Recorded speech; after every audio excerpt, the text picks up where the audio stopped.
전도서 7장 15절입니다. 인용한 성경은 한글 킹제임스 성경입니다. 나의 헛된 날들에 내가 이 모든 일을 보니 자기의 의 가운데서 멸망하는 의인이 있고 자기의 사악한 가운데서 생명을 연장하는 악인도 있느니라. 나의 헛된 날들에 내가 이 모든 일을 보니, 이 말은 전도자가 자신의 회중과 합류해서 자기 인생의 가치를 평가하는 개인 간증의 말이라고 할 수 있습니다. 의인도 있고 악인도 있다는 이 말씀은 정말로 맞는 말입니다. 뉴욕의 마피아 두목이었던 조 보나노는 300만 달러를 가지고 있으면서 86세의 고령으로 은퇴를 했습니다. 이 사람은 대부 마세리아를 없애도록 조 발라츠에게 고용되었습니다. 또 알카포네와 친하게 지냈고 라스베이거스의 도박장을 털고서 총격전을 벌이기도 했습니다. 두 명의 부하들에게 돈을 주어서 밀고자를 고기 갈고리에 꿰어서 전기가 흐르는 가축몰이 막대기로 몸을 찢어 죽이기도 했습니다. 자기의 사악한 가운데서 생명을 연장하는 악인도 있느니라. 현재도 뉴욕 범죄 조직 가운데는 조 보나노의 이름을 따서 이름을 지은 단체도 있습니다.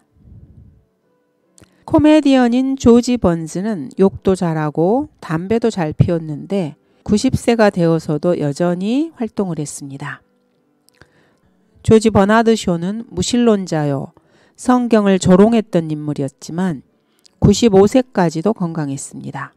이와 반대로 스테판은 30세가 되기도 전에 돌에 맞아 죽었고, 데이비드 브레이드너는 아메리칸 인디언들에게 복음을 전하다가 30세가 되기 전에 폐렴으로 죽었습니다. 그리스도께서도 35번째 생신을 맞기도 전에 십자가에 못 박혀 죽으셨습니다. 전도서 이 본문을 이해하는데 전혀 어려움이 없습니다. 하나님께서는 레스터 롤로프를 데려가신 반면 로버트 틸톤은 남겨두셨습니다. 또 하나님께서는 밥 존스 시니어를 데려가신 반면 팻 로버스는 남겨두셨습니다. 또 하나님께서는 내비게이터 선교회의 도슨 트라우트만은 데려가시고 로버트 슐러는 남겨두셨습니다. 그분께 말하기를 당신은 무엇을 하는가 할 자가 아무도 없느니라. 토니 아카르토라는 사람은 알카포네의 경호원이었다가 나중에 시카고 마피아의 우두머리가 된 사람인데 200만 달러 돈 뭉치 위에 앉아서 호화스러운 사치품을 가지고 은퇴를 했습니다. 1989년에는 86세가 되었습니다. 알카포네는 토니를 방망이라고 불렀습니다. 그 이유는 토니가 알카포네의 적들 중 하나를 야구방망이로 때려 죽였기 때문입니다. 아카르도는 1949년 2월 발렌타인데이 대학살에 참여했습니다. 아카르도는 매춘부들을 뇌물로 매수하기도 했습니다. 또 라스베가스의 경영주 모우 달리치를 죽이도록 명령을 내리기도 했는데 자신의 부하들 4명이 달리치를 총으로 쏴 죽이는 데 실패하자 아카르도는 병원의 한 간호사를 뇌물로 매수해서 중증 환자 집중치료병동에서 달리치를 독살하게 했습니다. 달리치는 주사를 3번이나 맞은 후에 독살당했습니다. 토니 아카르도는 70년 동안 갈취, 횡령, 강탈, 사취, 거짓말, 도둑질, 살인, 매춘업을 했습니다. 그렇지만 미 연방수사국이나 마약 단속기구, 경찰, 비밀검찰부는 그에게 손가락 하나도 대지 않았습니다. 16절입니다. 지나치게 의인이 되지 말며 스스로 너무 현명하게도 되지 말라. 어찌하여 내가 스스로 패망해야 하겠느냐. 16절에 있는 철학에서 잘못된 점을 찾아내기에 앞서 먼저 올바른 점부터 보도록 하겠습니다. 첫 번째, 바리새인들은 지나치게 의인이었던 자들입니다. 이들은 자기들의 의로 스스로를 멸망시킨 자들입니다. 형제들아, 내 마음의 소원과 이스라엘을 위해 하나님께 드리는 기도는 그들이 구원받게 되는 것이라. 내가 그들에 대해 증거하노니 그들에게는 하나님께 대한 열성은 있으나 지식을 따라 된 것은 아니니라. 이는 그들이 하나님의 의를 모르고 자기들의 의를 세우려 함으로써 그들 스스로 하나님에 의해 복종치 아니하였음이니라. 그리스도께서는 믿는 모든 사람에게 의가 되시고자 율법의 끝이 되셨느니라. 바리새인들은 하나님의 의를 받아들일 생각은 하지 않고 자기 스스로 의롭다고 여기면서 자신들의 의로 하나님의 의를 누르는 사람들이었습니다. 결국 이들은 하나님의 의에 복종하지 않은 결과를 낳게 되었고 스스로 죄인이라는 개념이 없었기 때문에 죄인들을 회개시켜 구원시키기 위해 오신 그리스도를 받아들일 이유가 이들에게는 없었던 것입니다. 그런즉 우리가 무슨 말을 하리요? 의를 따르지 아니하던 이방인들이 의에 이르렀으니 곧 믿음에서 난 의라. 그러나 의의 법을 따르던 이스라엘은 의의 법에 이르지 못하였으니 어찌하여 그렇게 되었느냐? 이는 그들이 믿음으로 의를 구하지 아니하고 율법의 행위로 되는 것처럼 구하였기 때문이라. 그들이 그 걸려 넘어지게 하는 돌에 넘어진 것이라. 기록된 바와 같으니 보라 내가 시온에 그 넘어지게 하는 돌과 거치는 반석을 두노니 누구든지 그를 믿는 자는 부끄러움을 당하지 아니하리라 하였느니라. 바리새인들은 자신들이 이방의 개들이라고 여겼던 사람들에게 예수 그리스도의 의가 전가되는 것을 알지 못하는 사람들입니다. 믿음으로 하나님께 다가가지 않고 율법의 행위로 하나님께 다가갔기 때문에 행위로는 하나님 앞에서 의롭게 될 자가 없다는 그 주님의 의도를 전혀 간파하지 못한 것입니다. 그래서 하나님께서는 율법의 의로 하나님께 다가가려고 하는 이스라엘을 잠시 제쳐두시고 이방인들에게 복음의 문을 열어주셨고 이제 이방인들은 이 시대에 그 누구라도 예수 그리스도의 말씀을 믿음으로 하나님 앞에 나와 구원을 받게 된 것입니다. 이스라엘은 그 걸려 넘어지게 하는 돌에 넘어졌고 이방인들에게는 복음의 문이 활짝 열려진 것입니다. 그러나 이 라오디게아 후반 시대에는 이 복음의 문이 다시 이방인들에게서 서서히 닫혀가고 있습니다. 대환란을 향해 치닫고 있는 이 시대에 하나님께서는 대환란을 통해 이스라엘을 정금처럼 다시 한번 빚어내실 것입니다. 그리고 주님께서 재림하시면 이스라엘 민족은 자신들이 버렸던 십자가에 못 박았던 그들이 사생아로 여겼던 주 예수 그리스도가 그들이 역사를 통해 내내 기다리고 있었던 바로 그 메시아라는 것을 알고 가슴을 치며 온통해야 할 것이고 결국 온 민족이 다 다시 구원을 받게 될 것입니다.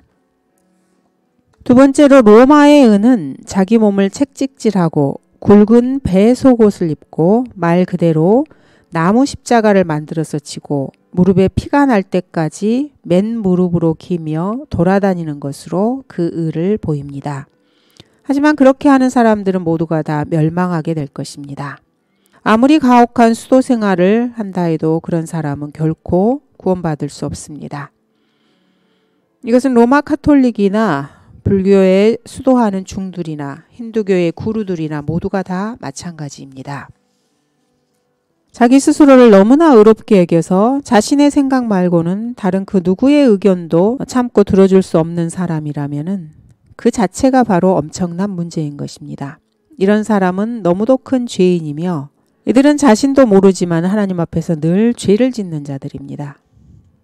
가장 큰 예로는 알렉산드리아 이단을 들 수 있습니다. 성경을 부패시키고 성경에 인간의 개인적인 육신의 생각을 집어넣는 이 성경 변개자들은 모두가 다 자기 자신을 너무나도 경건하고 의롭고 진지하고 헌신되었다고 생각합니다. 우리나라에서는 흠정역을 번역한 정동수, 또 표킹을 번역한 윤병원 등이 그 좋은 사례라고 할 수 있습니다. 그래서 자기 자신들이 역사상 가장 위대한 한국인들에게 준 책인 한글 킹제임스 성경을 판단하고 고칠 자격을 완벽히 갖췄다고 생각하는 것입니다. 그들은 스스로 자신들이 성별된 삶을 살았고 바로 자기가 최종 권위라고 생각하는 완고하고 거만한 기독교 지성인들입니다. 그들은 자신과 똑같이 생각하는 자기 패거리들의 의견은 관대하게 대해줍니다. 그렇게 해서 자신의 고집불통의 자만심을 덮어서 가려버리는 것입니다. 하지만 이런 사람들이 참는 것은 오직 자기 자신과 똑같은 짓을 하는 그런 사람들 뿐입니다. 본문에서 유일하게 잘못된 점은 바로 그리스도인은 아무도 지나치게 의인이 될 수 없다는 점입니다. 하지만 정말로 의로운 사람이라면은 자기의가 얼마나 정당하든지 간에 그것을 부끄러워할 것입니다. 또 그것을 의식하려고도 하지 않을 것입니다. 욥은 솔로몬이 전도서를 기록하기 전 1000년도 더 전에 이 사실을 잘 알고 있었습니다. 비록 내가 온전하다 할지라도 내가 나의 혼을 알지 못하리니 내가 내 생명을 멸시하리로다. 욥의 고백입니다. 하나님께서는 그것이 가능하든지 가능하지 않든지 간에 그리스도인들에게 죄 없는 삶을 원하십니다. 만일 우리가 우리에게 아무 죄도 없다고 말하면 우리 자신을 속이는 것이요 진리가 우리 안에 있지 아니하나 우리가 우리 죄들을 자백하면 그는 신실하시고 의로우셔서 우리 죄들을 용서하시며 모든 불의에서 우리를 깨끗하게 하시느니라. 만일 우리가 죄를 짓지 아니하였다고 말하면 우리는 그분을 거짓말쟁이로 만드는 것이요 그분의 말씀이 우리 안에 있지 아니하니라. 그리스도인들은 예수 그리스도, 즉 하나님의 의를 신뢰하는 사람들입니다. 자기 자신을 바라볼 때는 늘 죄를 지을 수밖에 없는 존재라는 것을 고백할 수밖에 없습니다. 그래서 그리스도인들은 늘 하나님 앞에 자신의 죄들을 자백하고 신실하시고 의로우신 주님께 죄 용서를 구할 뿐입니다. 그리스도인들은 그 누구도 하나님 앞에서 자신이 죄를 짓지 아니하였다고 말할 수 없는 존재들입니다. 그러나 하나님께서는 그리스도인들에게 죄 없는 삶을 원하십니다. 하나님의 뜻은 이것이니 곧 너희의 거룩함이니라. 너희는 음행을 삼가고 너희 각자가 거룩함과 존귀함으로 어떻게 자기 자신의 그릇을 소유하는가를 알며. 주님은 우리 그리스도인들이 거룩하기를 원하십니다. 죄 없는 삶이라고 하면은 담배를 안 하고 술이나 마약을 하지 않고 도색잡치처럼 음란한 것들을 생각하지 않고 또 짧은 옷을 입지 않으며 과도한 장신구를 하지 않는 등 이런 것으로만 생각하는 사람들이 있습니다. 그러나 죄 없는 삶에는 다음과 같은 것들도 포함이 됩니다.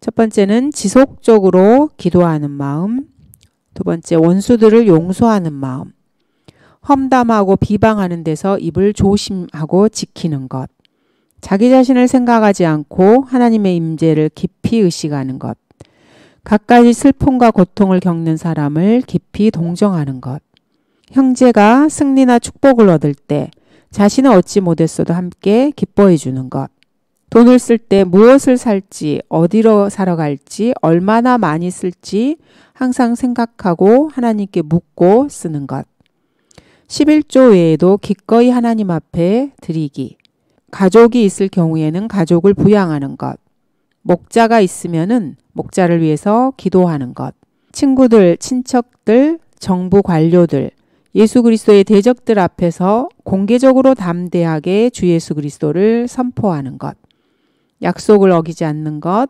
지나치게 먹거나 지나치게 자지 않는 것, 누군가의 집이나 땅, 돈을 탐내지 않는 것, 지불해야 할 돈을 제때 지불하는 것, 이러한 것들이 모두가 다 죄 없는 삶에 포함이 되는 것입니다.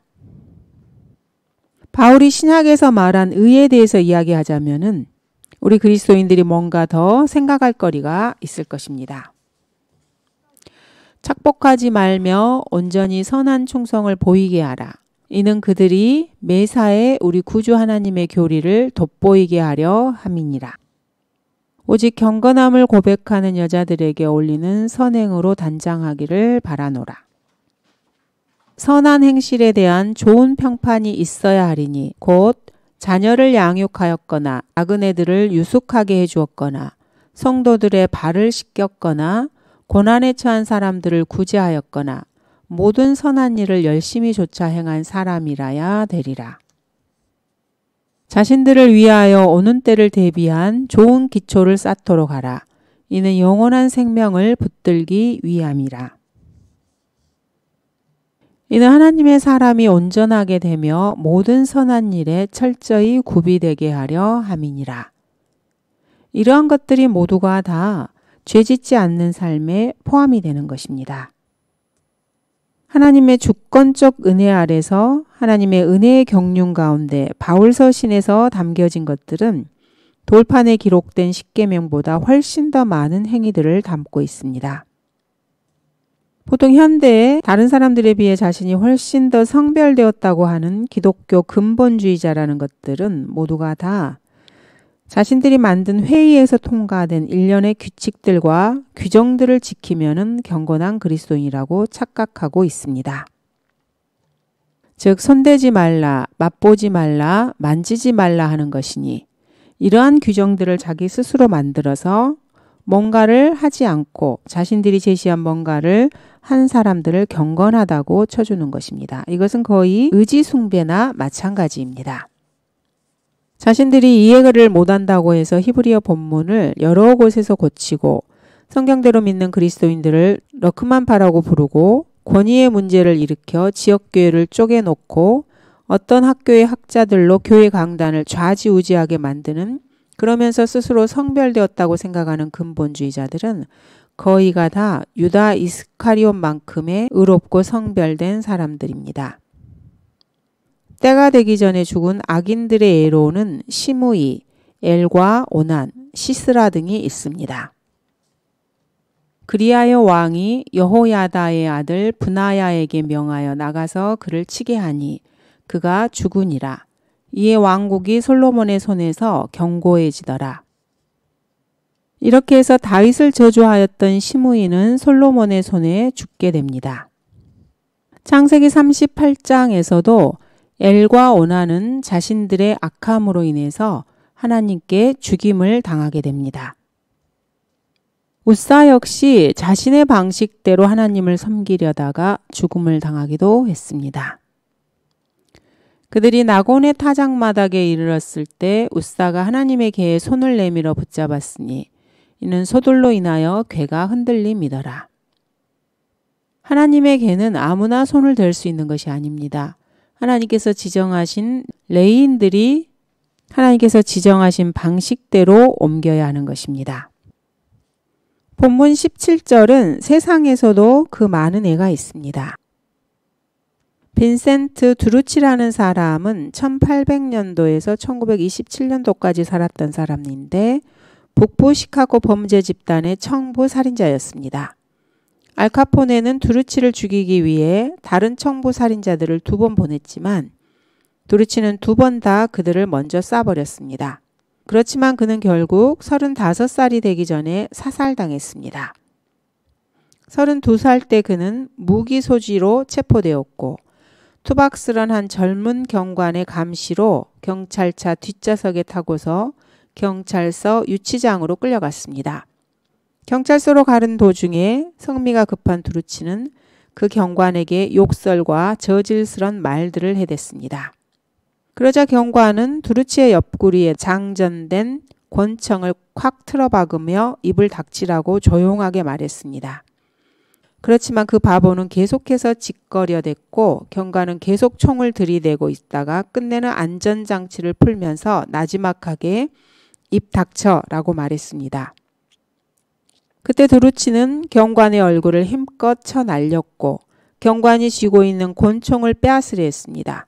경관은 결국 두루치의 몸에 총구멍 3개를 뚫었고 두루치는 그의 때가 되기 전에 죽었습니다. 18절입니다. 너는 이것을 잡고 또 정녕 이것에서 내 손을 떼지 않는 것이 좋으니 이는 하나님을 두려워하는 자가 이 모든 일에서 빠져나올 것임이라. 이 구조를 보면은 솔로몬이 비록 비관적이고 자연주의적이고 또 인본주의적인 생각을 하고 있었긴 하지만은 그의 마음속 깊은 곳에서는 아직 실제로 설교하고 있지 않은 다른 뭔가 담아두고 있었다는 것을 알 수 있습니다. 하나님을 두려워하는 자가 이 모든 일에서 빠져나올 것임이라. 이 말은 현명한 자와 어리석은 자, 의인과 악인, 부자와 가난한 자, 그리고 지금까지 말했던 모든 사람들보다 누군가가 더 뛰어난 사실을 보여주고 있습니다. 그 누군가가 바로 하나님을 두려워하는 사람입니다. 우리 그리스도인들이 굳게 붙잡아야 할 사실은 바로 하나님을 두려워하는 사람들이 지나친 의인들이나 지나친 악인들, 현명한 자들, 어리석은 자들, 부자, 가난한 자들, 결혼을 했거나 결혼하지 않은 사람들을, 그리고 전도서 1장부터 7장까지 언급된 다른 그 어떤 사람들보다도 더 뛰어나다는 사실입니다. 하나님을 두려워하는 예를 보도록 하겠습니다. 욥기 28장입니다. 또 사람에게 말씀하시기를 보라, 주를 두려워함이 곧 지혜요, 악에서 떠나는 것이 명철이니라 하셨느니라. 주를 두려워한다는 것은 악에서 떠나는 것입니다. 그리고 그것이 바로 지혜의 시작입니다. 주를 두려워하는 것이 지식의 시작이거늘 어리석은 자들은 지혜와 훈계를 멸시하느니라. 주를 두려워하는 것이 바로 지식의 시작입니다. 이는 그들이 지식을 싫어하며 주를 두려워하기를 원치 아니하였습니다. 19절은 이렇게 말씀하십니다. 지혜는 성읍 안에 있는 10명의 용사들보다 현명한 사람을 더 능력 있게 하느니라. 예를 들어서 10명의 용사들이 술에 취해 있다면은 다니엘 5장에서 벨사살이 밤에 죽임당한 그 도살장처럼 와해되어 버리는 것입니다. 그들이 정오에 나갔는데 그때 베나닷은 자기를 돕는 32명의 왕들과 함께 천막에서 술을 마시고 있었더라. 사도행전 12장이나 사무엘하 26장에서처럼 용사들이 자신들이 일해야 할 때 잠들어 버리거나 또는 사무엘상 2장 4절에서처럼 무기가 없는 경우도 마찬가지가 됩니다. 다윗이 사울의 베개에서 창과 물병을 취하고 그들이 그것들을 가지고 나왔으나 그것을 보는 자도 없고 아는 자도 없으며 깨는 자도 없더라. 그들이 모두 잠들었으니 이는 깊은 잠이 주께로부터 그들에게 내렸기 때문이더라. 이렇게 잠이 들면 용사라 해도 별 소용이 없습니다. 용사들의 활은 부러졌으나 넘어진 자들의 힘은 띠를 두르는도다 라고 말할 수 있습니다. 아벨 성읍에 있던 10명의 용사들은 한 현명한 여인이 해낸 일을 해낼 수 없었을 것입니다. 15절에 자기의 사악한 가운데서 생명을 연장하는 의인도 있다고 말씀하십니다. 이와 관련된 상세한 사례를 보려면 욥기 21장 7절이 좋습니다. 어찌하여 악인이 살고 늙도록 살며 정령 권력이 막강해지느냐고 욥은 말하기도 했습니다. 전도서에 나오는 본문은 욥기와 잠언의 본문들로 자세하게 설명될 수 있습니다. 욥기는 전도서와 연관해서 공부하면 좋습니다. 왜냐하면 세상에서 가장 오래된 책인 욥기에서 바로 자연세계와 영적인 세계 사이에 있는 휘장을 거둘 수 있고 솔로몬이 말한 때와 기회를 알 수 있기 때문입니다. 욥기에서는 기회와 행운, 역경과 번영의 배후에 무엇이 있는지를 볼 수 있습니다. 그리스도께서는 그리스도의 의 가운데서 일찍 죽으셨습니다. 그것은 야고보와 베드로, 바울도 마찬가지였고 여로보암의 아들도 그랬습니다. 수많은 그리스도인들 역시 마찬가지였습니다. 후스, 사보나롤라, 존 버치, 마이클 세틀러, 브루이지의 피터, 로잔의 헨리, 조지 위셔드, 윌리엄 틴델 역시 마찬가지였습니다. 자, 솔로몬은 15절을 마음에 품고 있습니다. 나의 헛된 날들에 내가 이 모든 일을 보니 자기의 의 가운데서 멸망하는 의인이 있고 자기의 사악한 가운데서 생명을 연장하는 악인도 있느니라. 이 말씀을 마음에 품고서 아리스토텔레스가 말을 내뱉기 약 500년 전에 그가 주장한 중용의 정신을 적용해 봅니다. 자, 여기서 내포된 사상은 일찍 죽고 싶지 않다면은 의에 관련된 것이든 악에 관련된 것이든 전문가가 되지 말라는 것입니다. 칼빈주의자들은 불가능한 일이라고 생각할 수도 있습니다. 그렇지만 사람은 자기 때가 되기 전에 죽을 수 있습니다. 히스키야는 자신의 죽음의 때를 15년이나 더 변경시켰습니다. 가서 히스기야에게 말하라. 내 조상 다윗의 하나님 주가 이같이 말하노라. 내가 내 기도를 들었고 내 눈물을 보았노라. 보라, 내가 내 연수에 15년을 더해 주겠노라. 히스기야의 눈물의 기도에 하나님께서 응답하시고 그의 연수를 15년 더 늘려주신 것입니다. 칼빈주의 5대 강령 신봉자들은 이것을 결코 이해하지도 못하고 다루지도 못합니다. 칼빈주의 5대 강령의 창시자가, 즉 칼빈이 성경을 어떻게 이해하고 있는지 보고 싶다면은 마태복음 27장 9절을 보면 좋을 것입니다. 그리하여 선지자 에레미야를 통하여 말씀하신 것이 이루어졌으니 말씀하시기를 그들이 은 30개로 정한 자의 가격 곧 이스라엘 자손 중에서 그들이 정한 그 가격을 가지고. 어째서 에레미야의 이름이 기어들어갔는지 나는 모른다고 고백하겠다. 또 조사하려고 많은 수고를 들이지도 않겠다. 본문 자체가 명백하게 보여주는 바는 스가랴 대신에 에레미야의 이름이 실수로 적혔다는 것이다. 이런 주장입니다. 선을 행하고 죄를 짓지 아니하는 의인은 땅 위에 한 명도 없다고 20절은 말씀하십니다. 많은 사람들이 선을 행할 수도 있지만은 그 다음에 또 죄를 짓습니다. 또 선을 행하는 와중에도 여러 번 죄를 짓기도 합니다. 사무엘 하에 나오는 우사의 애가 좋은 애라고 할 수 있습니다. 로마서 3장 12절은 자연인에 관한 언급입니다. 모두가 탈선하여 함께 무익하게 되었으며 선을 행하는 자가 없으니 없도다. 한 사람도 없도다. 로마서 3장 12절에 이 자연인과 관련된 것은 그리스도의 의, 즉 새 사람과 대조를 이루고 있습니다. 여기서 전도서 본문은 자연인이 해 아래서 관찰할 수 있는 것을 다루고 있습니다. 모든 성도에게는 아킬레스의 발꿈치처럼 작지만 치명적인 약점이 있는 것입니다. 솔로몬이 1,000명 중에서 얻어낸 남자 역시 여러 번 죄를 지었습니다. 노아는 술에 취했고 모세는 사람을 죽였고 다윗은 간음을 했으며 시몬 베드로는 저주하며 맹세했고 도마는 자기 주님을 부인했으며 바울은 하나님께서 5번 경고를 받은 후 선교의 부르심에 불순종했습니다. 요셉은 은잔에 대해서 거짓말을 했고 다니엘은 왕이 신성 모독죄를 범하도록 허락했습니다. 즉 자신에게 경배하게 했던 것입니다. 엘리야는 바알과 하나님 사이의 대결에서 민족 전체를 상대하고 이긴 후에 한 여자 때문에 즉 이세벨의 말에 겁을 먹고 죽을까봐 도망갔습니다. 어떤 유명한 목사는 이렇게 말하기도 했습니다. 기도할 때도 나는 죄를 짓고 설교할 때도 나는 죄를 지으며 나의 엄숙한 회개에도 회개가 필요하고 나의 눈물도 그리스도의 보혈로 씻겨져야 한다. 참으로 맞는 말입니다. 정직한 그리스도인이라면 누구나 알고 있듯이 그리스도인의 눈물조차도 대부분은 자기 연민 때문에 흘리는 것입니다. 또한 사람들이 하는 모든 말에 주의하지 말라. 내 종이 너를 저주하는 것을 내가 들을까 하노라.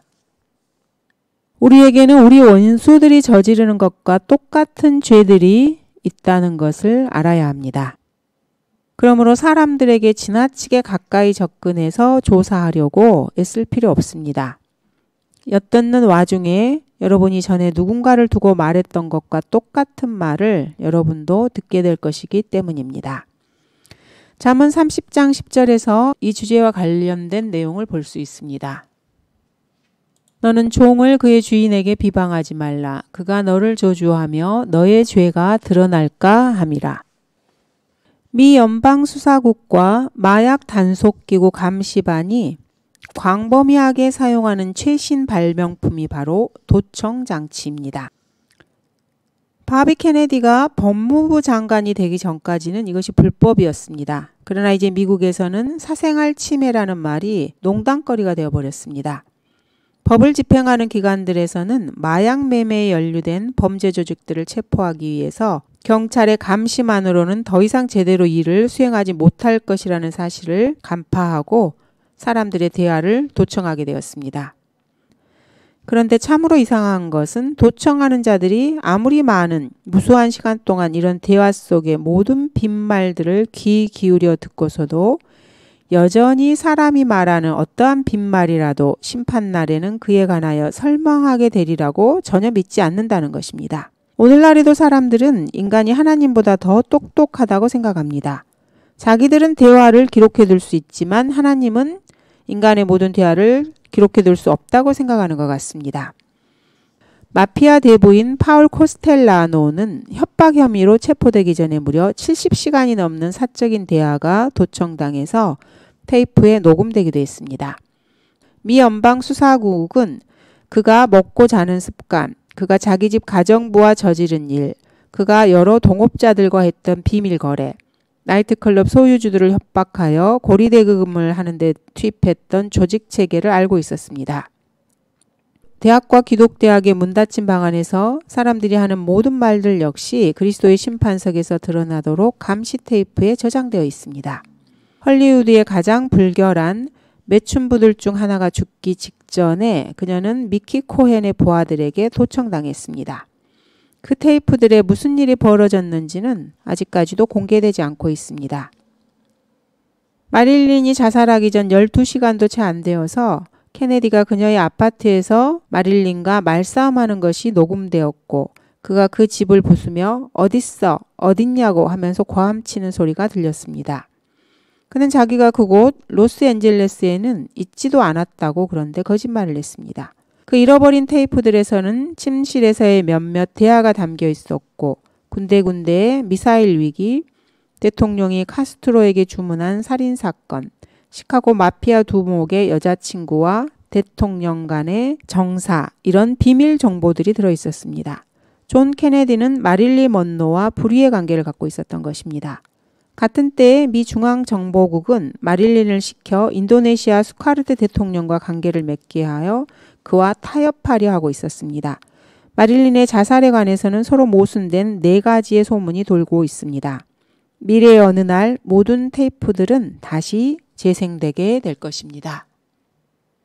이는 하나님께서 선이든 악이든 모든 행위와 모든 은밀한 것들을 심판하실 것입니다.